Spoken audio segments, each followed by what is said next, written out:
Today's topic is about stack. This stack is basically an abstract data type which performs LIFO operation. Last in first out, ठीक है ना? तो LIFO operation apply किया जाता है last in first out. So there are different examples like you are having different plates, ठीक है? तो क्या होता है कि आप जो है वो कोई एक जो है वो आपने प्लेट अगर या यहाँ डिफरेंट एक और एग्जांपल दी हुई है तो आप अनटिल अनलेस आप जो है वो पाकिस्तानी स्टाइल से नहीं चल रहे तो आप टॉप वाली रोटी जो है वो उठाओगे, ठीक है ना? तो ये बेसिकली जो है वो लास्ट इन फर्स्ट आउट जो सबसे एंड में आपने प्लेस किया है उसको सबसे पहले आपने उसको पिक करना है, ठीक है? तो डिफरेंट इसकी एग्जांपल्स हैं। तो इसकी एग्जांपल जो है वो हम अगर इसको देखते हैं तो ये लाइक अ जार, ठीक है ना? जिसमें जो है वो यहाँ अगर आप देखें लाइक इसमें एग्जांपल ऐसे देता हूँ कि आप जो है वो अगर कैफेटेरिया किसी में जो है वो जाते हैं उसमें तो आप देखते हैं कि वहाँ अच्छे किसी कैफेटेरिया में तो वहाँ इस तरह का एक जो है ना वो होता है जहाँ प्लेट्स पड़ी होती हैं, ठीक है ना? तो यहाँ आप देखेंगे तो जो सबसे पहले प्लेट प्लेस हुई थी वो सबसे एंड में निकलेगी, ठीक है ना? जो सबसे एंड में प्लेस हुई थी वो सबसे पहले और जो सबसे पहले प्लेस हुई थी वो सबसे एंड में, वाइस वर्सा, ठीक है ना? तो यहाँ आप देखें तो ये एक जो है वो वन एंडेड ऑपरेशन है, एक ही एंड से जो है वो आप वैल्यूज को जो है वो पुश किए जा रहे हो और उसी एंड से वैल्यूज को अपने पॉप करना है। So can be implemented statically dynamically, ठीक है? स्टैटिकली अगर हम देखते हैं इसको तो स्टैटिकली क्या था कि एक सिंपल एरे है, ठीक है? उसमें अगर जब मैं पुश का ऑपरेशन अप्लाई करता हूँ यहाँ 8 पुश किया है मैंने, the result will be 8 will be placed at the top of the array, ठीक है ना? देन दोबारा से मैंने उसको किया है पुश का मेथड कॉल किया, पुश 2 किया है तो अगेन क्या हुआ है कि 2 जो है वो टॉप ऑफ द एरे पे प्लेस हो गया है। देन अगेन मैंने यहाँ इसको जो है वो अगर मैंने पॉप किया है तो पॉप से क्या होगा कि लास्ट वन वैल्यू जो है वो जो भी कोई है वो पॉप हो जाएगी। लास्ट वन वैल्यू कौन सी थी टॉप पे 2, ठीक है? सो रिस्ट्रिक्टेड है कि जो ऑपरेशन है वो वन एंडेड ऑपरेशन है। वन एंडेड ऑपरेशन होने की वजह से एक ही एंड से जो है वो आप वैल्यूज को पुश कर रहे हो और उसी एंड से आप वैल्यूज को पॉप कर रहे हो। सो क्या ये पॉसिबल है कि मैं इसको जो है वो इस साइड से क्लोज कर दूं और इस साइड से जो है वो इसको ओपन कर दूं? क्या फिर भी वो स्टैक रहेगा? देखें लाइक इसको मैं ऐसे देख लेता हूं, अभी जो आपने इम्प्लीमेंट किया हुआ इसको मैं इसको कहता हूं जी कि ये 0 इंडेक्स है, ये 1 है, ये 2 है, ठीक है? मैं क्या इससे कर रहा हूं अगर कि जो है वो एरे के साइज लास्ट इंडेक्स जो है एरे का, लेट्स से एरे का साइज जो है वो 10 है, मैं उसे कहता हूं जी कि 10th इंडेक्स पे 9th इंडेक्स पे जो है वो जाके जो है वो वैल्यू प्लेस कर दे फर्स्ट वन, उसके बाद 8th इंडेक्स पे, उसके बाद 7th इंडेक्स पे and so on. Decreasing order में कर रहा हूं ना मैं इंडेक्सेस को। यहां क्या हो रहा है? इंक्रीजिंग ऑर्डर में हो रहा है 0 1 2 3 4। मैं कह रहा हूं मैं उसे कहता हूं जी कि जो है वो लास्ट इंडेक्स अगर जो है वो अरे का साइज 10 है तो लास्ट इंडेक्स जो है वो हमारा 9 होगा, साइज -1 विच इज 9, ठीक है ना? तो मैं ऐसे 9 पे पहले वैल्यू प्लेस करूं, उसके बाद जो है वो 8 पे, उसके बाद 7 पे एंड सो ऑन। क्या फिर भी वो स्टैक रहेगा? देखो ना, बेसिक टारगेट हमारा ये है कि लास्ट इन फर्स्ट आउट वो किसी तरह भी इम्प्लीमेंटेड है, वो जरूरी नहीं है उसका इस चीज से बॉन्ड नहीं है कि वो जो है वो आप 0 1 2 3 पे चलोगे इंडेक्सेस पे तो तभी वो स्टैक बनेगा। अगर वो ऑपरेशन स्टैक का परफॉर्म कर रहा है, ठीक है, वेदर के वो जो है आप 0 से लेके उसको 9 इंडेक्स पे लेके जा रहे हो या 9 से लेके 0 इंडेक्स पे लेके जा रहे हो, अगर वो फंक्शनैलिटी स्टैक भी परफॉर्म कर रहा है which is last in first out तो आपका जो है वो स्टैक है वो क्लियर। सो स्टैक के अगर हम ऑपरेशंस देखते हैं तो जो हमने इंसर्ट अगर हम कहें कोई एलिमेंट जो हम इंसर्ट कर रहे हैं उसके लिए वर्ड यूज होता है पुश का मेथड, ठीक है, और जो वैल्यू हम उसमें से निकाल रहे हैं उसके लिए जो है वो क्या यूज होगा, एक्सट्रैक्ट करने के लिए pop. So different other operations हो सकते हैं, लाइक टॉप क्या है, ठीक है, अरे एम्प्टी तो नहीं है, स्टैक एम्प्टी तो नहीं है, स्टैक फुल तो नहीं है, ठीक है जी। तो दोनों तरीकों से इम्प्लीमेंटेशन, स्टैटिक भी और डायनामिक इम्प्लीमेंटेशन भी हो सकती है। अगर हम इसकी स्टैटिक इम्प्लीमेंटेशन की बात करें तो मैं यहाँ एक एग्जांपल से इसको क्लियर करूंगा। यहाँ अगर आप देखें तो इसका स्टैक जो है वो स्टैक का साइज जो है वो क्या है, इस वक्त 5 है। उसके बाद अगर आप देखें तो स्टैक इनिशियली जो है वो एम्प्टी है। एम्प्टी क्यों है स्टैक जी? देखिए हमने एक टैग रखा हुआ है अपने पास जिसको हमने नाम दिया हुआ टॉप का, एक इंटीजर वेरिएबल है जो हमें ये बता रहा है कि लास्ट वन जो वैल्यू प्लेस हुई है वो किस इंडेक्स पे है, लास्ट वन जो वैल्यू प्लेस हुई है वो किस इंडेक्स पे है। हमने यहां उसको -1 असाइन किया हुआ है और -1 तो यहां कोई इंडेक्स है ही नहीं है, क्लियर। तो जब -1 कोई इंडेक्स नहीं है तो हम उसे कहेंगे कि ये एम्प्टी है। उसके बाद अगर मैंने उसे कहा है पुश 7 तो क्या होगा, टॉप में इंक्रीमेंट हुआ और वहां वैल्यू प्लेस हो गई। Then after push 8 so we will increment the top index and the value will be placed at 1, ठीक है ना। उसके बाद अगर हम देखें तो push 9 again increment the top and value will be placed at index 2, ठीक है ना। तो उसको अगर हम 4 देखें या हमने 5 इंसर्ट किया, पुश किया हमने, तो हमारे पास जो है वो इस पर स्टैक में जो है वो थ्रू आउट जो है वो स्टैक फुल हो चुका है। कैसे बदलेगा स्टैक फुल है, साइज से बदलेगा हमें, क्योंकि हमने उसको साइज दिया हुआ था, उसका साइज क्या था 5 था। क्योंकि हम इसकी इम्प्लीमेंटेशन सी लैंग्वेज में कर रहे हैं, जब सी लैंग्वेज में इम्प्लीमेंटेशन कर रहे हैं तो फर्स्ट इंडेक्स जो है वो कौन सा होगा, आएगा 0। So last index will be at size -1, size is 5, last index will be 4, ठीक है। तो हमने उसको कहा जी कि यहाँ जो है वो हमारे पास जो है वो वैल्यू जो है वो अगर जो है वो टॉप साइज -1 पे पहुंच चुका है, दैट मींस टैग इज 4। तो अब अगर दोबारा से हम उसको कहते हैं कि पुश एनी वैल्यू लाइक 8 10, तो answer will be tag is 4 जी।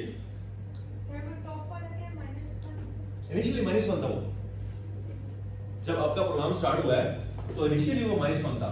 उसके बाद जैसे जैसे आप जो है वो पुश का मेथड कॉल कर रहे हो, टॉप में इंक्रीमेंट हो रहा है और वैल्यू जो है वो प्लेस हो रही है, ठीक है ना।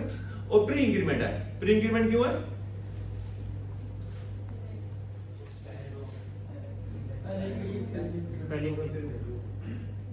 अगर प्री इंक्रीमेंट नहीं करोगे तो क्या होगा, आप -1 इंडेक्स पे पहली वैल्यू प्लेस करने की कोशिश करोगे। प्री इंक्रीमेंट से क्या होगा कि पहले वैल्यू इंक्रीमेंट होगी, उसके बाद जो है वो इंडेक्स पे वैल्यू साइन होगी, clear. So push operation will be if is empty, ठीक है। So you have to define the method is empty.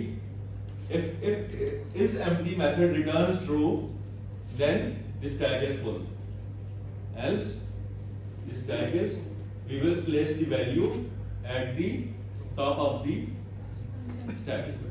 So first of all we will increment the top index, then the value will be placed at the top index, ठीक है। उसके बाद अगर हम कहें full का, तो फुल का भी सेम है। फुल में क्या हो रहा है, if top is equal to size -1,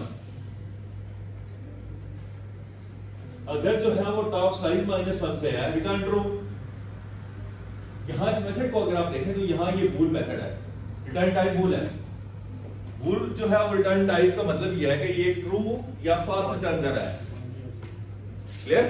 तो हमने कहा उसे अगर जो है वो if top is equal to size -1 then return true, else return false। अगर हम पॉप की बात करें तो पॉप में क्या हो रहा है, हम उसे ये नहीं कह सकते कि सेकंड इंडेक्स की वैल्यू को पॉप करो, 0 इंडेक्स की वैल्यू को पॉप करो। क्यों नहीं कह सकते, क्योंकि स्टैक की जो हम उसको एब्स्ट्रैक्ट डेटा टाइप कह रहे हैं वो इसी बेसिस पे कह रहे हैं कि उसमें रिस्ट्रिक्शन है कि जो वैल्यू प्लेस होगी वो टॉप पे प्लेस होगी और जो वैल्यू आप एक्सट्रैक्ट करोगे वो कहां से होगी, वो भी टॉप से होगी। क्लियर? सो इसलिए जो है वो हम उसको जो है वो जब भी हम उसको टॉप का कहेंगे तो वो टॉप से वैल्यू जो है वो हमें दे देगा। ठीक है, लाइक यहाँ अगर आप देखें जब भी हमने उसको टॉप का कहा है वो लास्ट ऑफ वैल्यू जो है वो हमें वहां से दे रहा है। अब अगर दोबारा से मैं उसको पॉप का कहता हूं तो मुझे कहेगा stack is empty. Clear? So pop का मेथड क्या हुआ, इफ इज एम्प्टी। ठीक है, यहां मैंने उसको जो है वो यही मेथड लिख दिया टॉप इज इक्वल टू -1। आप ये इसको ऐसे भी लिख सकते हो, इज एम्प्टी का लेटर से मेथड बना लो। क्लियर? इस एम्प्टी का लेटर से मेथड बना लो, क्योंकि आपको इस एम्प्टी का मेथड कई जगहों पे यूज करना पड़ेगा, उसको सेपरेटली बना ले।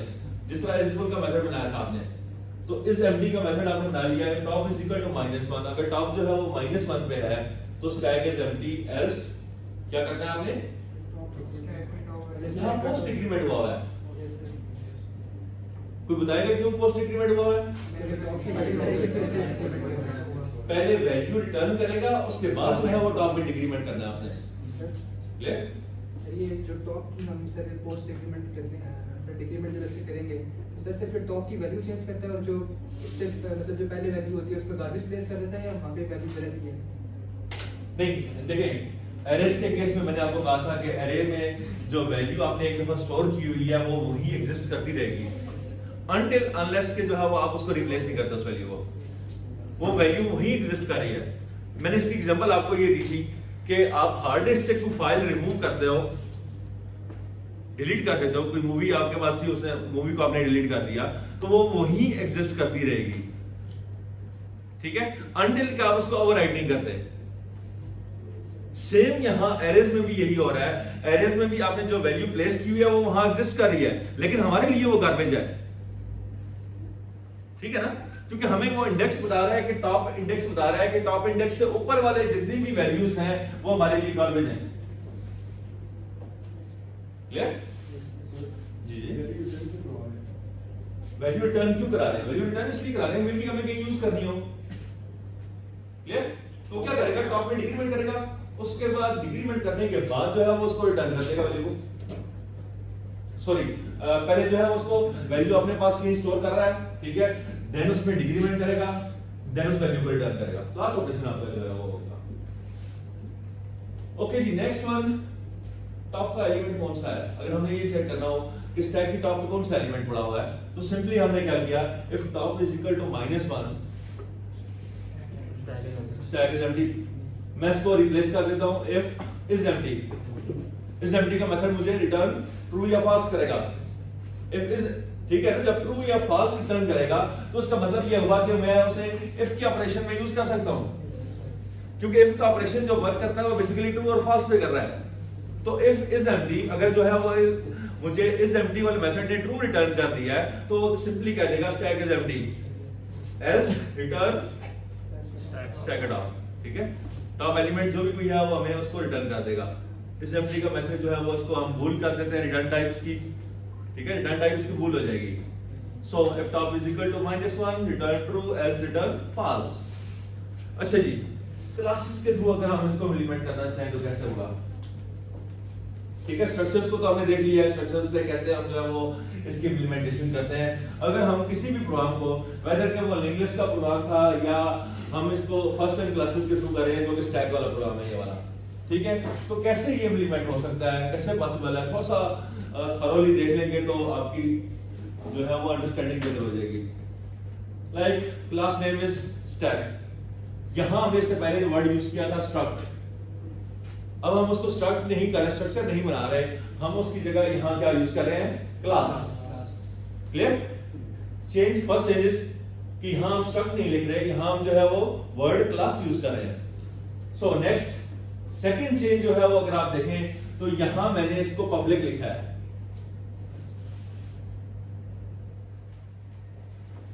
वो पढ़ रहे हैं ना, पब्लिक और प्राइवेट का कंसेप्ट है, ठीक है ना। पब्लिक वो होता है कि जो कि कहीं से भी एक्सेसिबल है, और प्राइवेट वो जो है वो सिर्फ जो है वो क्लासेस के थ्रू एक्सेप्टेबल है, अपनी क्लास के अंदर क्लास के अंदर एक्सेसिबल है। तो अगर मैंने एक्सेस करना हो तो क्लास के बाहर अगर एक्सेस करना हो तो कैसे करूंगा? तो गेट मेथड, ठीक है। सो हमें क्या करना पड़ेगा, हमें जो है वो अगर प्राइवेट डेटा को एक्सेस करना है तो हमें उसके लिए हमारे पास कोई ऐसा मेथड होना चाहिए जो कि जिसके थ्रू हम उसको एक्सेस कर सकते हो। क्लियर? सो हमने उसे बाय डिफॉल्ट जो है वो यहाँ सी लैंग्वेज में क्या होता है, बाय डिफॉल्ट ये प्राइवेट होता है। सी लैंग्वेज में बाय डिफॉल्ट जो भी मेंबर फंक्शन या डेटा मेंबर्स होते हैं वो प्राइवेट होते हैं। तो हमने क्या किया कि हमने उसको पब्लिक कर दिया।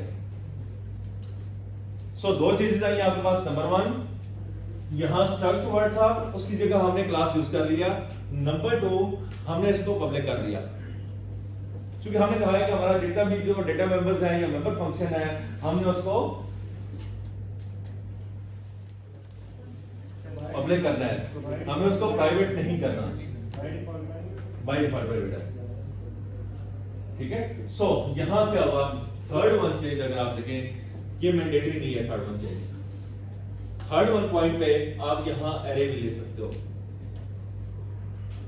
जैसे कि हमने एरे लिस्ट में ली हुई थी एरे, यहां भी आप एरे ले सकते हो। लेकिन यहां मैंने पॉइंटर लिया है, यहां मैंने पॉइंटर इसलिए लिया है, उसकी रीजन ये है कि मैं ये चाहता हूं कि साइज ऑफ द एरे जो है वो मुझे रन टाइम में मिल जाए। आल्दो एरेस की जब हम बात करते हैं तो एरे जो है उसका फिक्स साइज होता है, उसका साइज जो है वो वेरिएबल नहीं है। एरेस का साइज फिक्स होता है, उसको आप चेंज नहीं कर सकते। लेकिन यहां मैंने उसको ये किया है कि मैंने यहां उसे कहा है कि मुझे कंपाइल टाइम पे मुझे साइज नहीं बताना, मुझे रन टाइम पे साइज का बताना है। अगर आपको याद हो तो मैंने कहा था कि एरेस का जो नेम होता है वो एक पॉइंटर होता है, ऐसा क्या ना। सो हमने क्या किया कि हमने इसी चीज से बेनिफिट लिया और हमने एक पॉइंटर अपने पास डिक्लेयर कर लिया। और हमें ये भी पता है कि पॉइंटर्स जो है वो के थ्रू हम जो है वो नई मेमोरी एलोकेट करवा के हम वो पॉइंटर जो है वो उसको असाइन कर सकते हैं। वो एड्रेस जो है वो अपने पास होल्ड कर सकता है नई मेमोरी का, जो कि हमने लिंक लिस्ट में देखा है। क्लियर? उसी कंसेप्ट को यूज करते हुए मैंने यहां क्या किया है, मैंने एक पॉइंटर ले लिया एस के नाम से। उसके बाद मैंने क्या किया कि दो वेरिएबल्स लिए हैं, टॉप और साइज। उसके बाद मैंने क्या किया, डिफॉल्ट कंस्ट्रक्टर कॉल किया है। डिफॉल्ट कंस्ट्रक्टर के अंदर मैंने ये किया है कि मैंने उससे जो है वो टॉप को -1 सेट कर दिया और साइज को मैंने 10 दे दिया।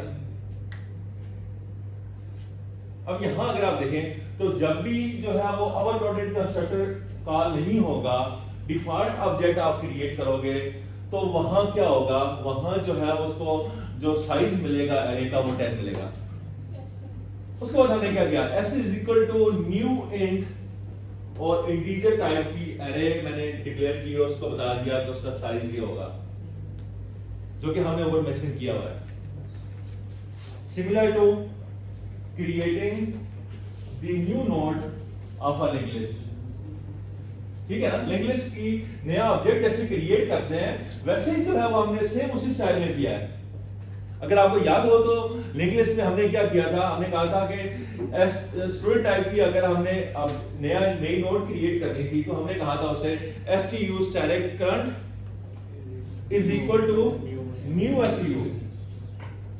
तो हमने वही काम यहां का, हमने उसे कहा पॉइंटर हमने ऊपर ले लिया, stus जो आपने कहा हुआ था, ठीक है ना, stus जो आपने कहा हुआ था वो हमने यहां ले लिया, हमने ये पॉइंटर यहां ले लिया, हमने दोनों उसको दो पार्ट्स में डिवाइड कर लिया है।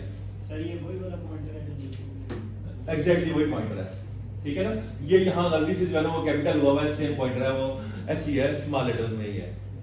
क्लियर? तो यहां s is equal to new student के बजाय मुझे न्यू स्टूडेंट नहीं चाहिए, जो कि मैंने यहां लिंक लिस्ट में यूज किया हुआ था। अब मैं उसे कह रहा हूं मुझे यहां इंटीजर टाइप की एरे चाहिए और उसको मैंने साइज उसको बता दिया कि इसका साइज जो है वो ये होगा। साइज मैंने बता दिया कि इसका साइज जो है वो इस एरे का जो है वो ये साइज जो है वो जो मैंने इसको वैल्यू साइन की हुई है 10। तो मुझे क्या होगा, रन टाइम पे मेमोरी एलोकेट हो जाएगी, 10 साइज होगा एरे का और उसकी टाइप जो है वो इंटीजर होगी।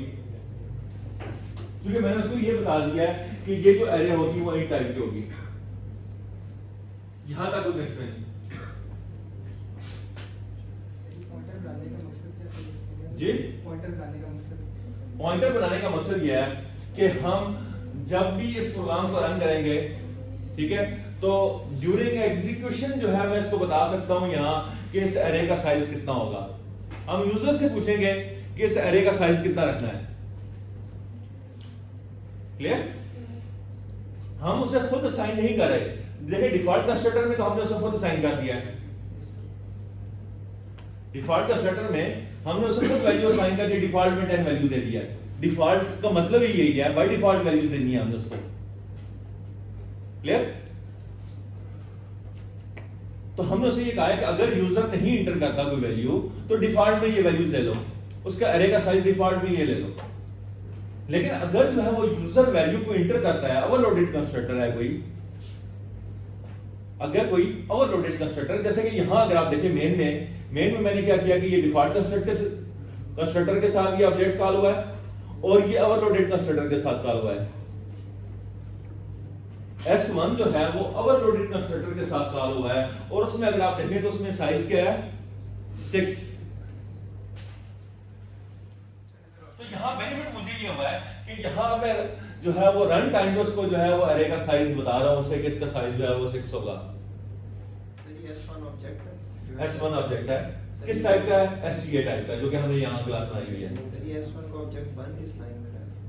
इसी लाइन में बन रहा है। देखिए यहां डिफरेंस ये है कि मैंने आपको कहा था जैसे कि जो है वो आपने स्ट्रक्चर्स में किया था, स्ट्रक्चर में आपने ऑब्जेक्ट बनाया था without using new operator. Yes sir. ठीक है ना? तो यहां भी जो आप क्लास का ऑब्जेक्ट बनाओगे उसमें भी आप जो है वो न्यू का ऑपरेटर यूज नहीं करोगे, उसके बगैर ही यहां जो है वो डायरेक्ट ऑब्जेक्ट क्रिएट हो जाता है सी लैंग्वेज में। क्लियर? अब यहां अगर आप देखें सी लैंग्वेज में और जावा लैंग्वेज में अगर आप देखें तो बहुत माइनर सा डिफरेंस है। अगर किसी को यहां सी लैंग्वेज का कोड अंडरस्टैंड हो गया, समझ आ गई है, तो वो इजीली जो है वो उसको कन्वर्ट कर सकता है अपना, उसको सी जावा लैंग्वेज में अगर वो करना चाहे तो वो इजीली कर सकता है इसको। क्लियर? सिमिलर कोड है, कोई ऐसा डिफरेंस नहीं है इसमें। उसके बाद हमने क्या किया, हमने ओवरलोडेड कंस्ट्रक्टर जो है वो उसको डिफाइन किया है। डेफिनेटली टॉप तो जो है वो सेम रहेगा, वो तो -1 ही रहेगा, उसको तो हम चेंज नहीं कर रहे। उसके बाद हमने क्या किया, हमने कहा size equal to SI। SI को मैंने एज आर्गुमेंट पास किया हुआ था सब्जेक्ट में। कहां से पास किया हुआ था? यहां से पास किया हुआ था, मेन से 6 पास किया हुआ था। क्लियर? तो साइज को मैंने ऐसा ही साइन कर दिया और यहां उसके बाद जो है वो same line of the code है जो कि यहां ऊपर थी।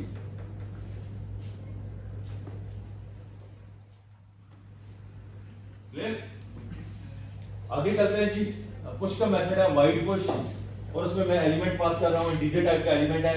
यहां मैंने इंट नहीं लिखा इसको, ठीक है? आप जब डिफाइन करोगे तो आप इसको वाइड कर दोगे, इसके साथ जो है वो इसको इंट लिख दोगे एलिमेंट को।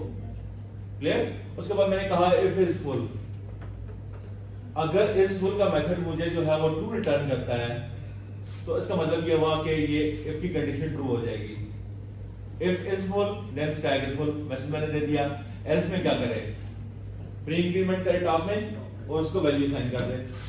उसके बाद मैंने पॉप का मेथड लिखा है। पॉप के मेथड में मैंने क्या किया, उसको मैंने कहा इफ इज एम्प्टी, अगर एम्प्टी है, इस एम्प्टी का मेथड मुझे ट्रू रिटर्न कर रहा है तो message they they stack is empty. Else में क्या कहे, रिटर्न, ठीक है? पहले जो है वो रिटर्न कर रहा है, उसको जो है वो चेंज कर रहा है टॉप को, उसके बाद जो है वो उसमें डिक्रीमेंट कर रहा है। ठीक है? उसके बाद क्या हुआ, इज एम्प्टी। इस एम्प्टी के मेथड में मैंने क्या कहा, अगर जो है वो टॉप में -1 है return true, else return false, return type bool. Next one if is full, same ही होगा। क्या डिफरेंस होगा, if top is equal to size -1 then return true else return false. ठीक है?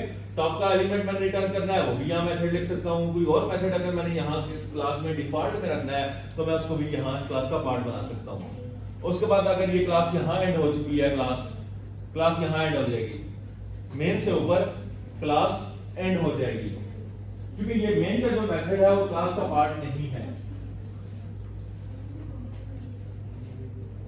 क्लियर?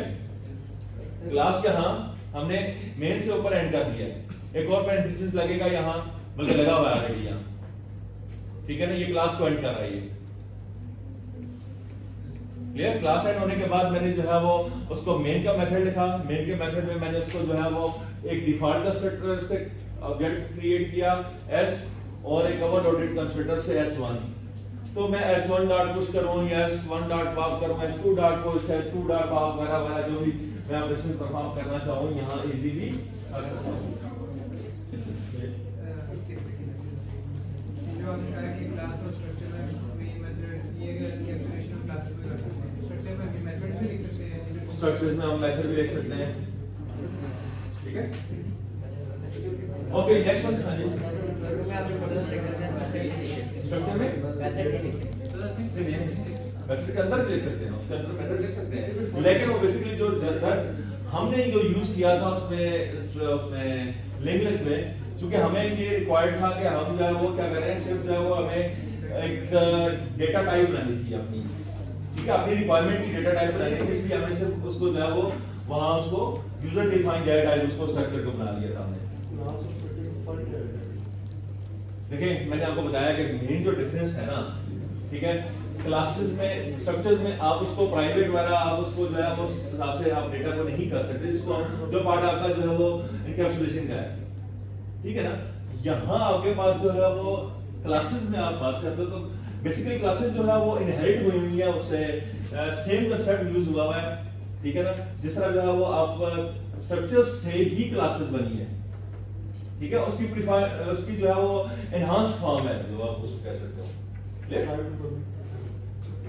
और भी डिफरेंट फीचर्स हैं, बहुत सारे ऐसे फीचर्स हैं। यहाँ बेसिकली स्ट्रक्चर्स हम वहां यूज कर रहे होते हैं कि स्ट्रक्चर्ड लैंग्वेज एक पूरा एक स्टाइल है डिफरेंट, ठीक है, जिस पे अभी हम उस पर डिस्कस नहीं करेंगे क्योंकि हमारा उससे कंसर्न नहीं है। हमने जो यूज किया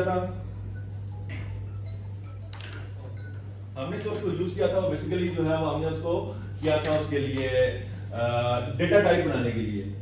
क्योंकि अगर आपको नोट्स का याद हो तो मैंने आपको कहा था नोट्स में दो पार्ट्स हैं आपके पास, एक एड्रेस पार्ट है और एक जो है वो डेटा पार्ट है। तो वो हमने डेटा पार्ट में क्या था कि हमने जो है वो उसको रखना था, उसमें कहीं इंटीजर यूज कर रहे हैं, कहीं फ्लोट यूज किया था, कहीं स्ट्रिंग यूज की थी, ठीक है। तो हमने एक यूजर डिफाइंड डेटा टाइप बनानी थी, ठीक है। जो यूजर डिफाइंड डेटा टाइप बनाने के लिए हमने जो है उसको स्ट्रक्चर को यूज किया था अपने प्रोग्राम में।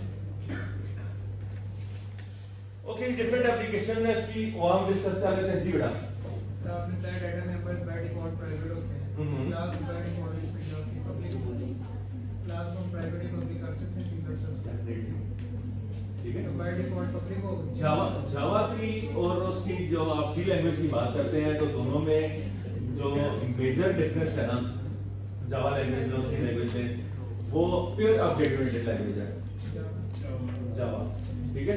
सी लैंग्वेज में आप जो है वो आप ओपनली जो है ना वो क्लासेस के बगैर भी आप काम कर सकते हो।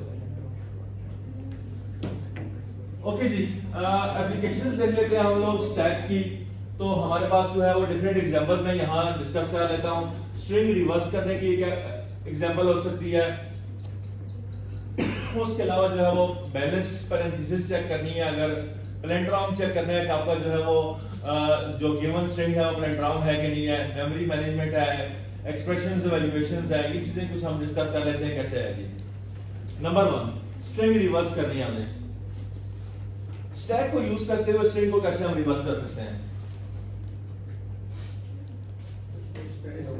एक स्टैक के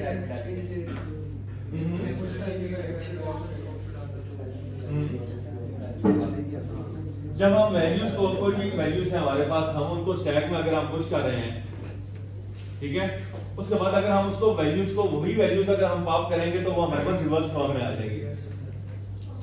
क्लियर? सेकंड वन एग्जांपल हम देखते हैं जी, चेक करना है हमने पैरेंथेसिस जो है वो बैलेंस है कि नहीं है। लाइक अगर जो है वो मैं ये कहता हूं जी, एग्जांपल से चलते हैं। सेकंड वन एग्जांपल हमारे पास जी यहाँ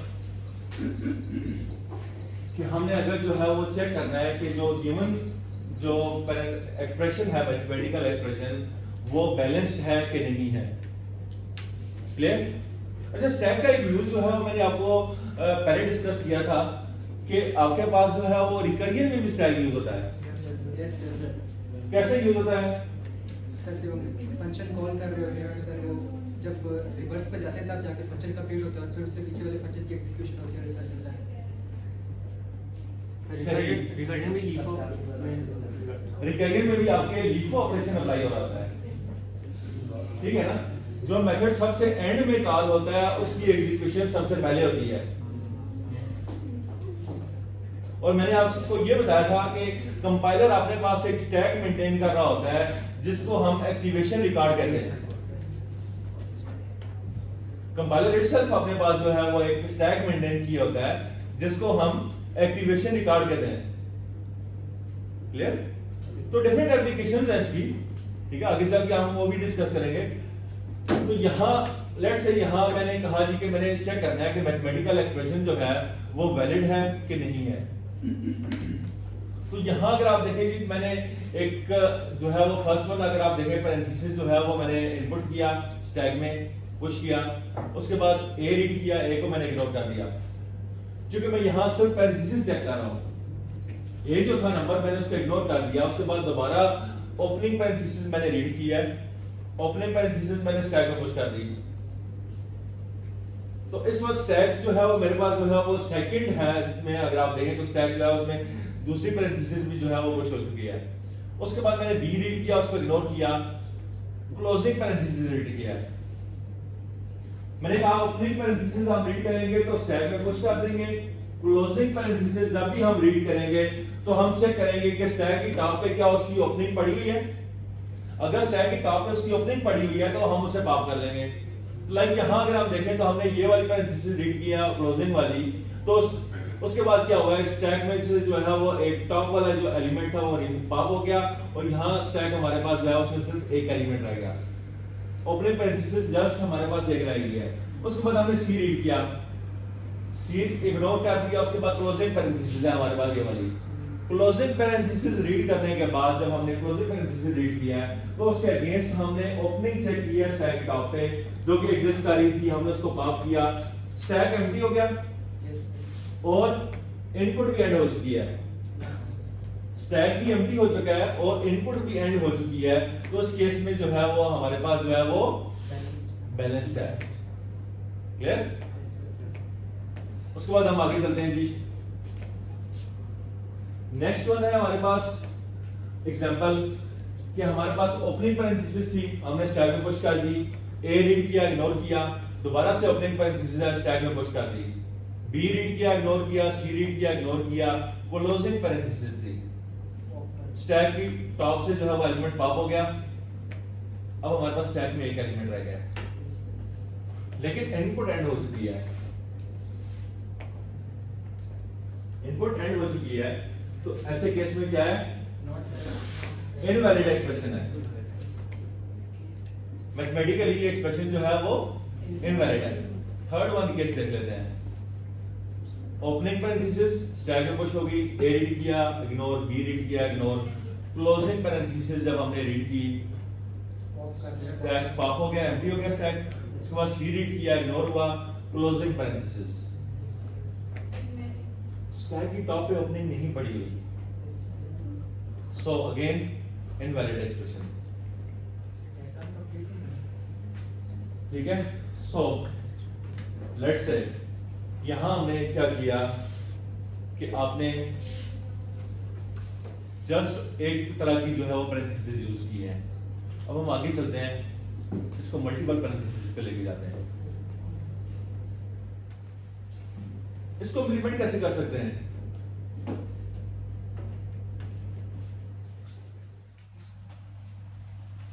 इस प्रोग्राम को इंप्लीमेंट कैसे कर सकते हैं?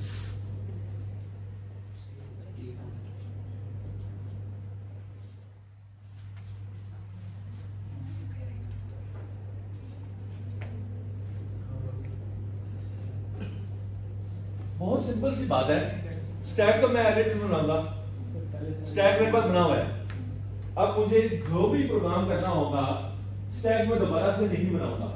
स्टैक ऑलरेडी मेरे पास क्लास बनी हुई है। जब स्टैक मेरे पास क्लास बनी हुई है उसके बाद मैं उसी स्टैक को यूज करते हुए ये मेथड लिखूंगा। पैरेंथेसिस को चेक करने के लिए मैं मेथड लिखूंगा, ठीक है। मैं आगे कहता हूं if input of i is equal to opening parenthesis, ठीक है। यहां अगर आप देखें तो ठीक है, ये आपके पास पूरी स्ट्रिंग है, मैं i इंडेक्स जो है वो 0 है।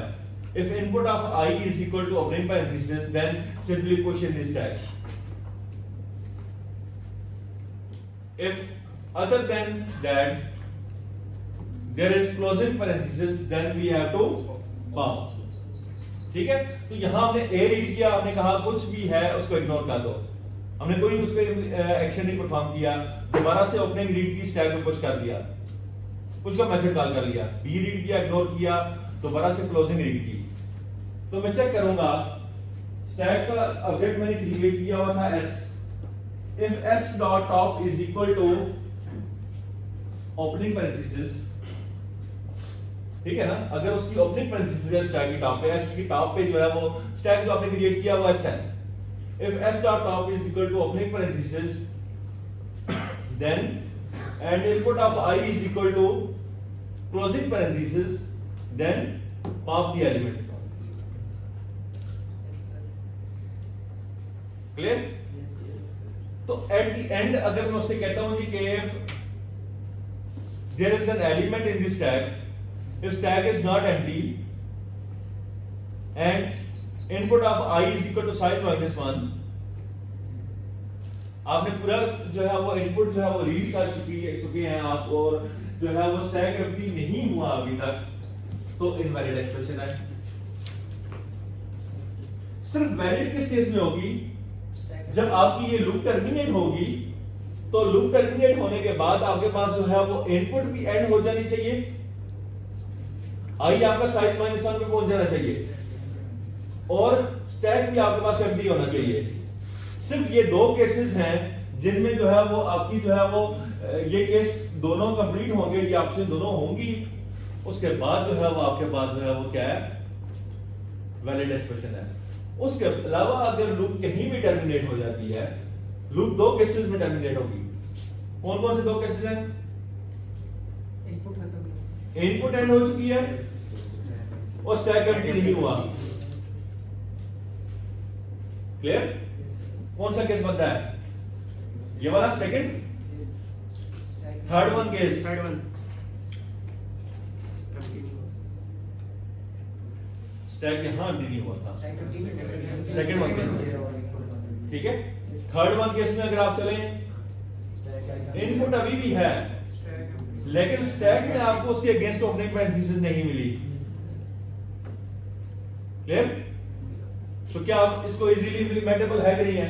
हो सकता है इंप्लीमेंट, ठीक है ना। सिंपली आपने जो है उस स्टैक का ऑब्जेक्ट क्रिएट करना है, और अगर ओपनिंग का पैरेंथेसिस आपने रीड किया, स्टैक में पुश कर दो,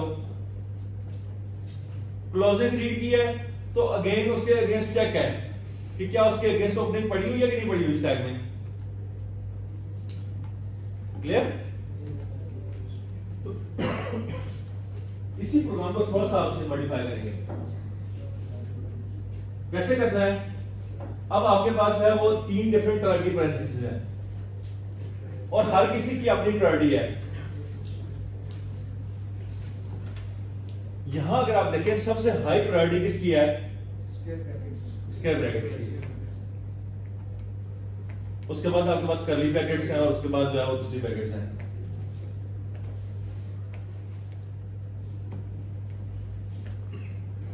इसका मतलब ये हुआ कि अगर जो है वो यहां अगर मैं देखूं, इन पैरेंथेसिस के बाद ये वाली पैरेंथेसिस नहीं आ सकती थी,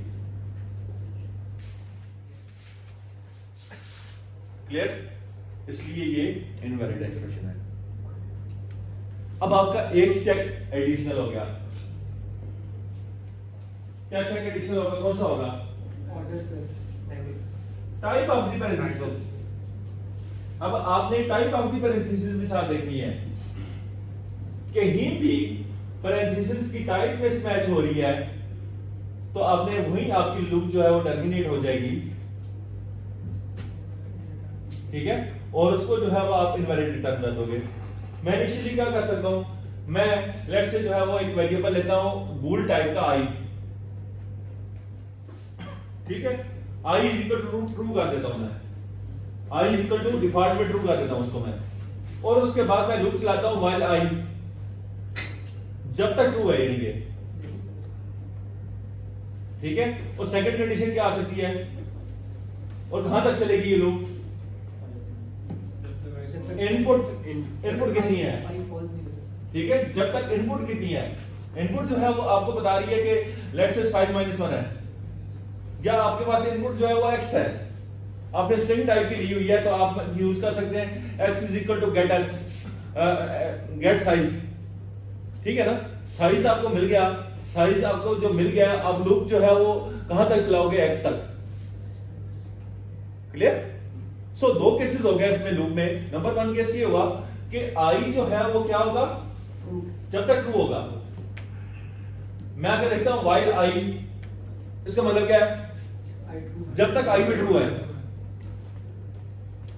secondly and x is and i is not equal to x, i जो है वो इनिशियली क्या होगा, 0 पे होगा, 0 से स्टार्ट कर रहे हैं ना, ठीक है। तो जब तक वो x के इक्वल नहीं हो जाता, प्रोग्राम के अंदर मैं आगे चलता हूं, लूप के अंदर मैं कहीं भी वायलेशन होती है, कहीं भी लूप के अंदर वायलेशन होती है, तो मैं उसे i को फॉल्स कर दूंगा। जब मैं i को फॉल्स कर दूंगा, लूप टर्मिनेट हो जाएगी। तो बाहर निकल के मैं चेक कर सकता हूं कि क्या जो है वो मेरी पूरी लूप एग्जीक्यूट हुई है या कि कहीं से टर्मिनेट हो गई थी। अगर पूरी लूप एग्जीक्यूट हुई है तो दैट मींस कि वैलिड एक्सप्रेशन थी नहीं, clear.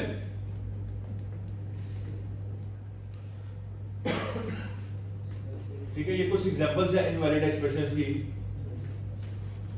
Okay, third one example है पैलिंड्रोम की।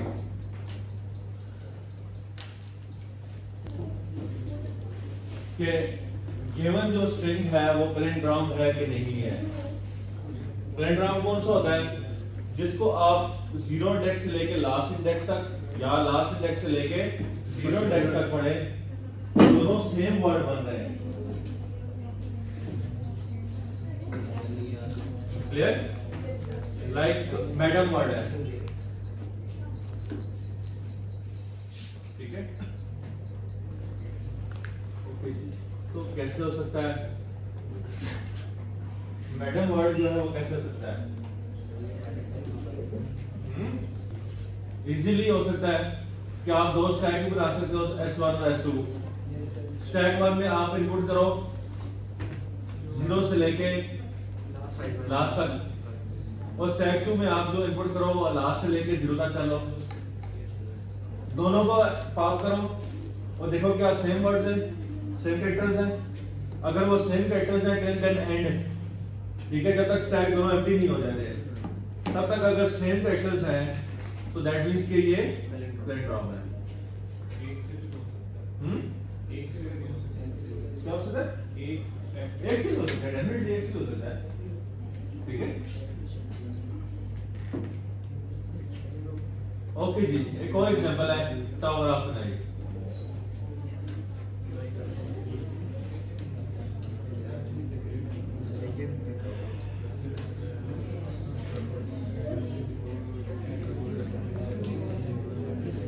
रीड करें क्या कह रहा है ये,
ओके जी, इसी केस को एक एग्जांपल से देखते हैं, ठीक है।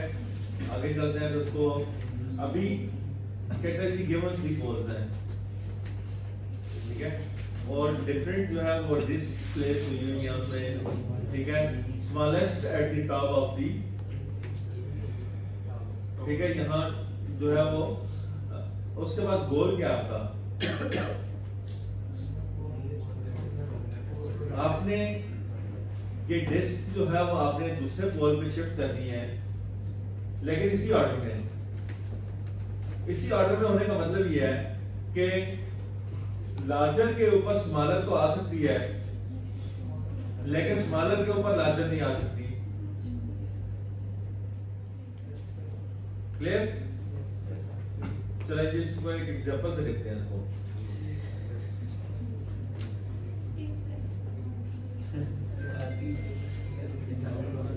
इसी को हमने दूसरे पोल पे शिफ्ट करना है, कैसे मसला है?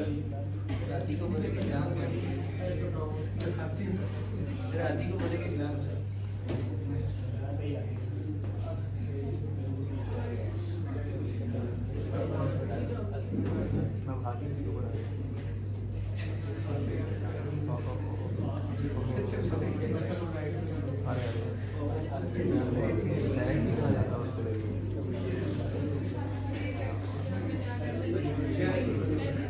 हाँ तो ठीक है, लेकिन जब इम्प्लीमेंट करेंगे तो कुछ होगा कि वाकई ठीक है। बचपन में स्टोरी सुनी है। सर इसको रिकर्सिवली भी कर सकते हैं, जी रिकर्सिवली। हाँ जी, कसरली तो इजीली होगा। Yes sir. हाँ जी, डेफिनेटली इस चीज का ख्याल कीजिएगा। मल्टीपल पर इंडिसेस का मतलब ये है कि इसका ऑर्डर भी आपने चेक करना है, सिर्फ उसको मैच नहीं करना बल्कि उसका ऑर्डर भी चेक करना है अब आपने। सर डेडलाइन कब है? जी डेडलाइन कब है? इसकी नेक्स्ट क्लास नेक्स्ट क्लास में नेक्स्ट सेगमेंट से पार्ट 3 और पार्ट 4 आपका नहीं है इसमें इंक्लूड। बेटा 4 और 5 इंक्लूड नहीं है, 1 2 और 3 है सर। ओके ठीक है। और मैंने इसका कोड बता भी दिया, आप क्या मसला है?